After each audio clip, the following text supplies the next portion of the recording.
அனைவருக்கும் வணக்கம்ங்க.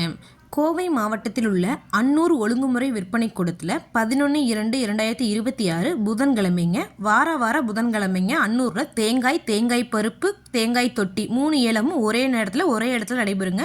வாங்கணும் விற்கணும்னு நினைக்கிறவங்க காலையில் 8 மணிக்கே மண்டிக்கு போயிடணுங்க. இப்போ வாங்க வீடியோக்குள்ளே போகலாங்க. தேங்காய் ஏலத்தில் மொத்த தேங்காய் வரத்து 32,300 தேங்காய்ங்க. தேங்காய் தரத்திற்கு ஏற்ற மாதிரி 1 கிலோ குறைந்தபட்சமாக ₹40.30 முதல் அதிகபட்சமாக ₹66.20 வரைக்கும் மறைமுக ஏலத்தில் கொள்முதல் ஆயிருக்குங்க. தண்ணீர் ஆடாத வறண்ட தேங்காய் அதிகபட்சமாக 1 கிலோ ₹78.99 வரைக்கும் மறைமுக ஏலத்தில் கொள்முதல் ஆயிருக்குங்க. ஏலத்தில் தேங்காய் 5,06,411 மொத்த வர்த்தகமானதுங்க. இது போன்ற பல விவசாய தகவல்களுக்கு ஏக்யூஎஸ்சி குரூப் யூடியூப் சேனலை சப்ஸ்கிரைப் பண்ணிக்கோங்க. ஃபேஸ்புக்கில் பஞ்சாயத்து டேட்டா பேஜை ஃபாலோ பண்ண மறந்துடாதீங்க. நன்றி, வணக்கம்.